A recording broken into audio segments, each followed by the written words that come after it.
émission Ma Santé, aujourd'hui reçoit le docteur Gilbert Chika Mittori. Avec lui, nous allons parler du tabac et ses conséquences chez l'homme. Le docteur Mittori gère un cabinet de soins appelé le Misandrie. Docteur, bonjour. Bonjour, monsieur Moyen. Voilà, ça fait quand même longtemps qu'on vous a pu revu au niveau de nos internautes et téléspectateurs. Est-ce que vous pouvez vous présenter une fois de plus?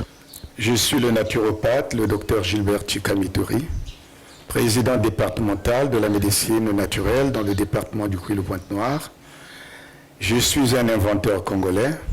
J'anime une structure sanitaire, le Misandrie, située à l'arrêt d'Alco, quartier Mawata. Nous répondons à deux numéros, le 242 05 523 19 73, 242 05 523 19 73 ou au 242 05 535 50 84. 242 05 535 50 84. Docteur, nous avons pour sujet aujourd'hui le tabac, ses conséquences et même ses avantages. Avant de rentrer dans le vif de notre sujet, qu'est-ce que le tabac d'abord? Bon, vous savez, lorsqu'on parle du tabac, c'est une plante que Dieu avait créée, effectivement, pour servir l'homme, à des vertus médicinales, à des vertus magico-naturelles, culturelles. Il y a beaucoup de problèmes. Et dans toute chose, vous savez qu'il y a toujours des inconvénients et des avantages. Alors, le tabac aujourd'hui est tabou depuis très longtemps. Depuis l'Antiquité, nos parents utilisaient ce tabac-là pour beaucoup de raisons. Je vais commencer d'abord par vous donner les raisons magico-naturelles. Vous savez, le tabac, quand on le voit en nous-mêmes, on le néglige. C'est une plante qui a pris ses origines en Amérique. Mais ce tabac-là, quand nos parents, vous les avez constatés, de temps en temps, quand ils rentraient en brousse, dans les plaines, ils se promenaient toujours avec le tabac parce que le tabac est une plante sacrée. Il a la possibilité de vous défendre contre les bêtes féroces, rien qu'avec son parfum. Même les reptiles fuient l'odeur du tabac. Celui qui est consommateur du tabac, il serait difficile qu'un sorcier l'approche. Mais les gens se posaient la question de savoir, vous voyez les parents toujours en train de humer le tabac, de tirer le tabac, vous vous dites, bon, c'est parce que c'est du tabac fumé, ainsi de suite. Mais non, il y avait d'autres éléments cachés, si on ne vous les révélait pas. Alors, le même tabac peut facilement régler beaucoup de problèmes au niveau médicinal. Les cas de diarrhée, ceux qui souffrent effectivement des diarrhées, il y a les cas de plaies incurables. Vous avez par exemple des gens qui ont des poux. On a la facilité de traiter, de faire partir les poux à travers le tabac. Comment est-ce que les gens procédaient à l'époque? Parce que vous dites que des fois les Africains ne connaissaient pas ces choses-là. Non. On froissait le tabac, on le plongeait dans de l'eau et on nettoyait la tête avec cette eau-là et les puces sautaient directement de ta tête. Alors, il y a ceux qui souffraient de diarrhée, on pouvait calmer la diarrhée avec ça. Ceux qui avaient des plaies incurables, on pouvait traiter une plaie incurable avec ça. Donc vous voyez, il y a beaucoup de problèmes qui amenaient les gens à consommer et à utiliser le tabac. Mais nous, quotidiennement, on a pensé que le tabac, c'était juste un truc à fumer, et ainsi de suite. Et voilà pourquoi aujourd'hui, ayant perdu ces valeurs-là, et on n'a pas eu le temps de transmettre ces valeurs-là à nos générations que nous sommes, nous, on considère que c'est juste la cigarette qu'on fume comme ça, et on voit juste les conséquences de la cigarette ou le plaisir de fumer la cigarette. Mais tout fumeur, et encore, en matière chirurgicale, le tabac est nécessaire. C'est comme le chanvre. Et moi, je me posais toujours la question en tant que chercheur, inventeur, mais pourquoi ces bijoux-là, on a toujours parlé de la journée internationale, on parle du méfait, mais on ne parle pas des bienfaits. Ça, c'est la question, parce que j'étais en train de suivre ces choses-là pour les maîtriser. Et ça empêche, parce qu'avec le tabac, on fabrique beaucoup de produits pharmaceutiques dans le cadre de la chirurgie. Et si vous connaissez déjà la clé, Vous ne voyez pas que vous pouvez facilement être millionnaire? Et justement, docteur, vous faites bien de parler des bienfaits du tabac. Mais alors, quels sont les avantages du tabac dans le corps de l'homme? Les avantages du tabac dans le corps de l'homme, on ne voit pas trop les avantages parce que je vous ai parlé des bénéfices au niveau de la santé d'une personne. Les puces, les diarrhées, ça pouvait traiter les plaies incurables. Ça, ce sont les avantages que nous avions effectivement à partir du tabac. Mais il y a aussi des conséquences, c'est pourquoi je vous ai dit en amont. Docteur, avant d'aller dans les conséquences, nous avons interrogé des citoyens qui nous ont parlé des bienfaits du tabac. C'est depuis 1988, sous l'égide de l'Organisation mondiale de la santé, que la journée sans tabac est célébrée chaque 31 mai de l'année. Cette année 2022, le thème retenu est « Le tabac, une menace pour notre environnement ». Plusieurs arbres sont abattus pour produire des cigarettes et ce sont des tonnes de CO2 qui sont libérées dans l'atmosphère. Et ceci contribue à la hausse des températures dans le monde. C'est dire que l'impact de l'industrie du tabac est énorme. Le tabac est à l'origine de 8 millions de décès chaque année dans le monde. Il est néfaste pour notre environnement. Par rapport à moi, ce n'est pas quelque chose de bien. Parce que c'est bien marqué sur les packs de cigarettes, comme vous allez remarquer si vous lisez bien. Quelque part, c'est mentionné que c'est dangereux pour la santé. Et le tabac en matière de santé représente un énorme danger. Parce que tout compte fait, lorsque vous regardez des pathologies comme la tuberculose, l'élément, sinon l'indicateur le plus essentiel, c'est le tabagisme. Pour certains amoureux du tabac, il procure un plaisir et donne la force de travailler. De tuer le tabac, ça me fait tellement du bien. Ça me libère les narines. Si je fume, parce que ça me donne l'énergie et ça m'ouvre un peu la connaissance. Là où ma connaissance s'arrête, si je suis tenté de travailler ou faire un devis, dans le cadre de mon travail, bien sûr. En tout cas, quand je suis un peu arrêté là, quand je fume, les idées viennent comme ça et puis je fais la continuité. Et ce qu'on appelle vulgairement diamba. Voilà, donc cela, je l'ai aussi fumé au chantier. J'ai fait plus de 7 ans d'affilée avec ça. J'en connais les qualités, les marques et puis comment ça prend quelqu'un. Mais il y a une différence et puis il y a beaucoup de spéculations chez les gens que celui qui fume le tabac indien, c'est un bandit ou quoi, un grimaceur. Non. C'est-à-dire le tabac indien chez moi, j'ai fait un peu le constat qu'après 7 ans d'affilée, le tabac indien donne quelqu'un l'idée de réaliser ce qu'il a en tête. Donc si tu as un travail à faire, quelle que soit la dureté du boulot, mais tu peux te dire, non, la quantité, tu dis, si je fume, je vais finir ça.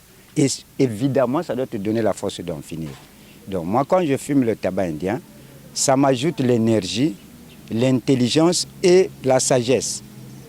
La culture, la production et la consommation du tabac libèrent des produits chimiques, des déchets toxiques, des filtres de cigarettes qui empoisonnent les eaux, les sols, les plages et les rues de la ville. Faut-il fermer l'industrie du tabac? Le tabac indien n'a pas des effets indésirables normalement. Ça dépend de celui qui en prend. Il faut seulement s'entretenir le corps. Il faut boire de l'eau chaude, mettre de la citronnelle. C'est-à-dire chaque jour, il faut boire de l'eau chaude. Voilà pourquoi le blanc qui fume beaucoup boit souvent l'eau chaude. Le café, tout ça c'est dans le cadre de l'autre là. Sinon que le tabac n'est pas mauvais. Il n'y a pas d'inconvénient. Sinon que quand vous fumez le tabac indien qui n'est pas beaucoup sec là, un peu mouillé là, à peine récolté, ça donne la toux. Parce que la nicotine est encore beaucoup là, donc ça grippe, ça donne la grippe. L'industrie du tabac fait beaucoup de bénéfices en détruisant l'environnement et malgré que le prix de la cigarette ait été revu à la hausse, les amoureux du tabac en consomment toujours. La cigarette, c'est vrai que ça fait partie des herbes que Dieu a créées, que l'homme a multiplié et arrangé pour faire un produit auquel l'homme devait fumer. Mais le problème, c'est quoi? Le problème, c'est qu'ils n'utilisent pas ces herbes composées qu'on appelle aujourd'hui le tabac ou la cigarette pour la santé. Là où on achetait ça, on se rencontrait avec des femmes, des grands, des docteurs même, tout ça. Mais il y a des femmes qui en préparent dans la nourriture. Il y a des femmes qui ont des restaurants, qui attirent beaucoup de clients, mais les clients ne savent pas que la nourriture que nous mangeons, il y a une femme qui fait des chimies avec le tabac indien. Il faut donc des plaidoyers pour des politiques strictes visant l'arrêt du tabac, chose qui n'est pas aisée. Pour y parvenir, il faut plusieurs campagnes de sensibilisation sur les effets néfastes du tabac. Entre celui qui fume et celui qui aspire la fumée, à côté, les deux sont exposés aux maladies pulmonaires. Comme en termes de communication, un émetteur, puis il y a un récepteur. Entre les deux entités, ce qui est au milieu, c'est le message. C'est comme pour le cas du tabac. Celui qui pense que son tabagisme est actif et qu'il y ait une différence entre le tabagisme actif et celui qui est passif, c'est faux. De la nicotine qui se répand est aussi nocif pour la personne qui reçoit, qui ne fume pas, tout comme pour la personne qui est en train de fumer. Ça revient au même. Arrêtez le tabac pour votre santé et pour la santé de votre planète. Tel est le souhait de tous. Un ouvrier nous a dit, lorsqu'il consomme le tabac, ça lui donne l'intelligence de bien réfléchir et de bien travailler et ça lui donne la force. Est-ce que vous confirmez cela? Bon, vous savez, quand nous chercheurs, on peut confirmer de quelque chose, il faudrait qu'on essaie d'expérimenter la chose. Mais au moins, je peux vous dire déjà que tout fumeur de tabac, ça lui donne la force de travail. Bon, pour certains, ça peut les inspirer à l'exemple du chanvre. Il y a des gens, quand vous les interdisez le chanvre, mais il y a des gens, quand ils prennent le chanvre, il devient dégagé, il devient inspiré. Là où il ne pouvait pas trouver une solution, c'est comme les consommateurs d'alcool. Il y a des gens, quand ils prennent de l'alcool terminé, moi j'ai connu une femme en Caï, et elle a étudié avec nous au lycée Lumumba à Brazzaville à l'époque, dans les années 78-79. Mais lorsqu'elle prenait le chanvre, alors un sujet d'une heure du temps, en 15 minutes, elle pouvait régler ça. Mais lorsque vous le privez du chanvre, alors elle vous regarde jusqu'à la fin de l'heure. Donc, il y a des gens où le tabac les inspire, il y a les gens où le tabac leur donne la force. Ils ne s'affaiblissent pas, c'est comme le café. Mais nous allons évaluer, prendre toutes ces raisons-là que les gens donnent. Chacune des personnes, un corps peut répondre par rapport à tel objet, mais tous les corps ne répondent pas de la même manière. Il y a des gens, quand ils fument le tabac, ça l'affaiblit. Docteur, pourquoi dit-on que le tabac est dangereux pour le corps humain? Mais qu'est-ce qui n'est pas dangereux, monsieur le journaliste? Qu'est-ce qui n'est pas dangereux? Même manger, il y a un danger.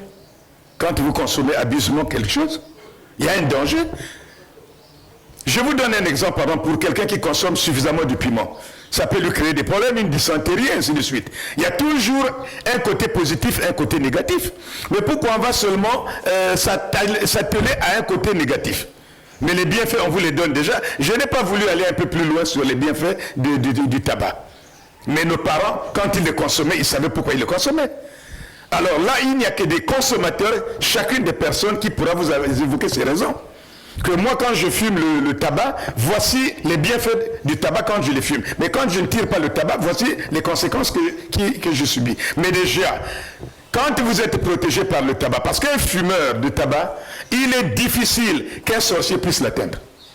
C'est déjà un bienfait du tabac. Là, vous rentrez dans le spiritualisme, docteur. Mais oui, mais naturellement, vous-même, pendant que vous fumez, beaucoup de fumeurs ne savent pas que quand ils fument le tabac, le sorcier ne peut pas l'atteindre.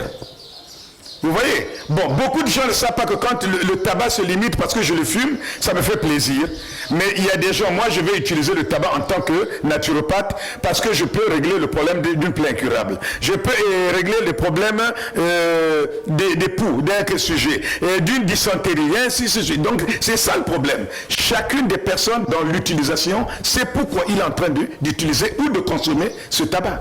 Docteur, il est aussi dit que le tabac cause de cancer. Pourquoi et comment le tabac peut-il causer le cancer? Oui, si, ça peut vous entraîner un cancer, aux maladies du foie, aux maladies cardiovasculaires, à cause du goudron dont nous parlons, la nicotine.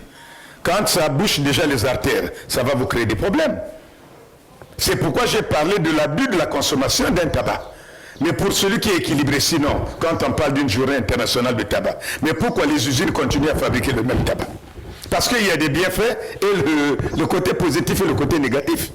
Donc, le tabac, c'est vrai, ça peut entraîner un sujet aux affections pulmonaires, ainsi de suite, aux maladies cardiovasculaires, parce que ça crée un problème au niveau de la circulation sanguine à cause de la nicotine, que nous appelons vulgairement le goudron. Maintenant, comment l'entourage immédiat est-il contaminé par le tabac?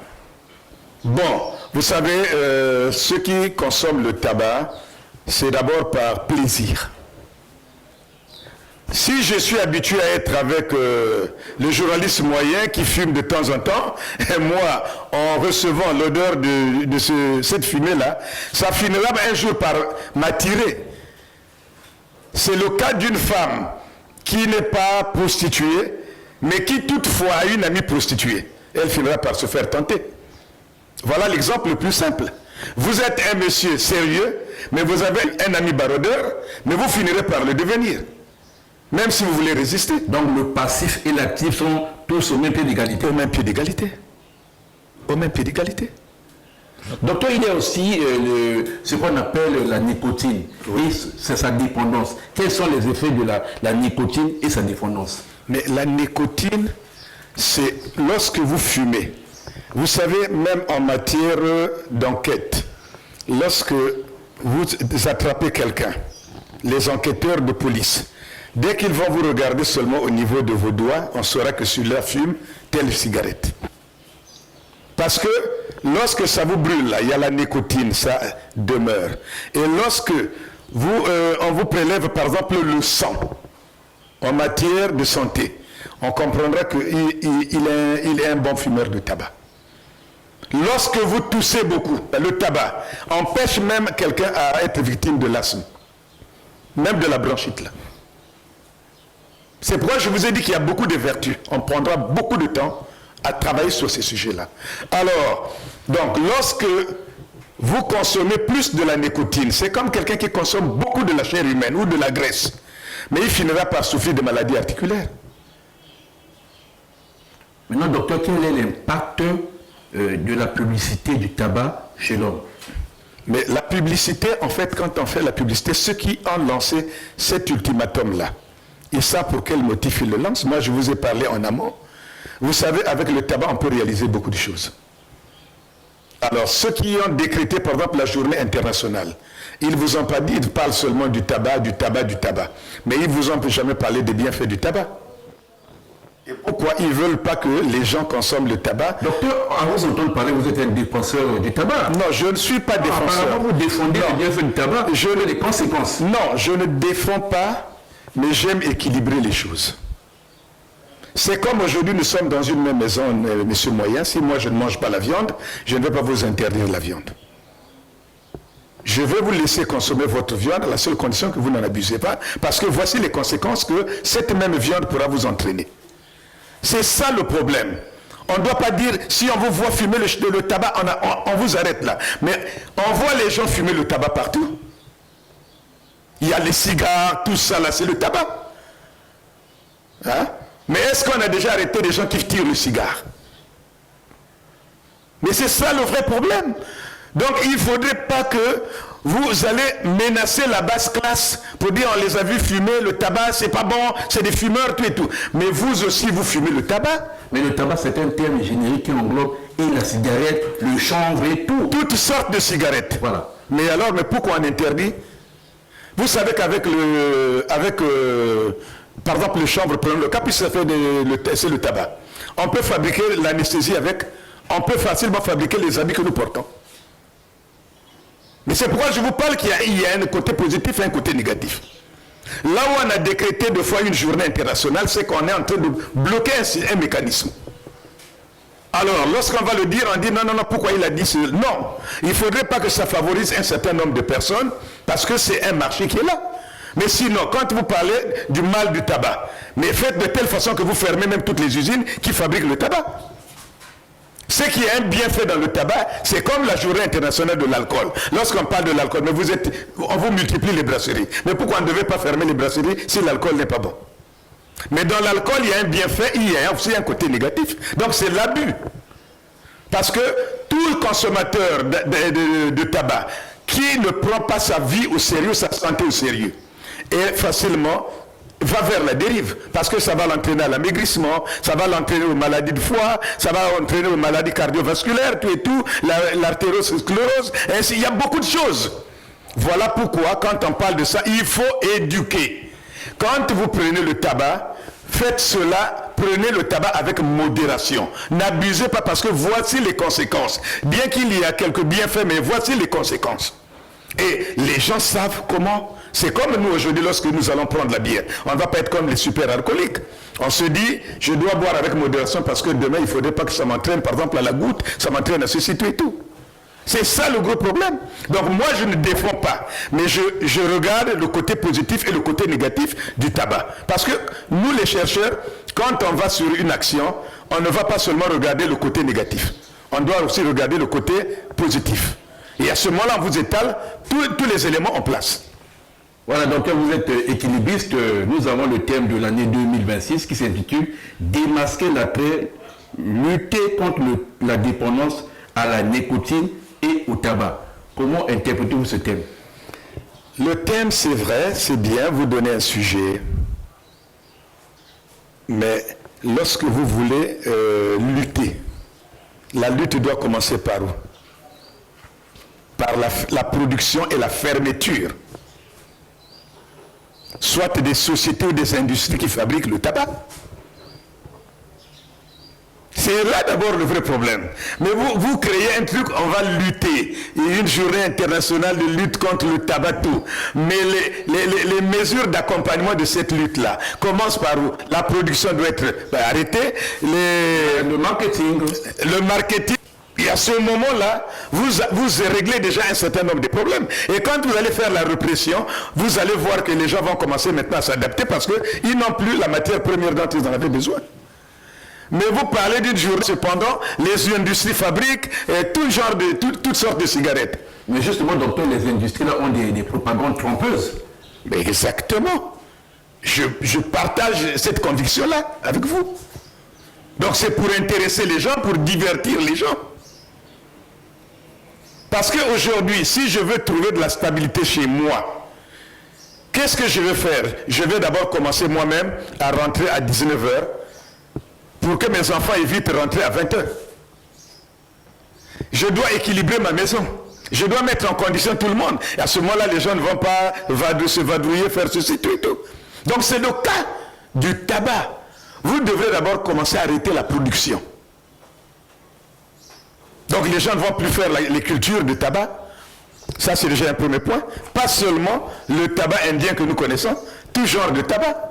Mais donc, si vous le freinez, en dehors de la cigarette que nous fumons, donc vous n'allez plus fabriquer les habits. Vous n'allez plus fabriquer la silocaïne. Il y en a qui préparent même avec le tabac. Mais voilà. On met ça dans la nourriture. Mais exactement. Hein?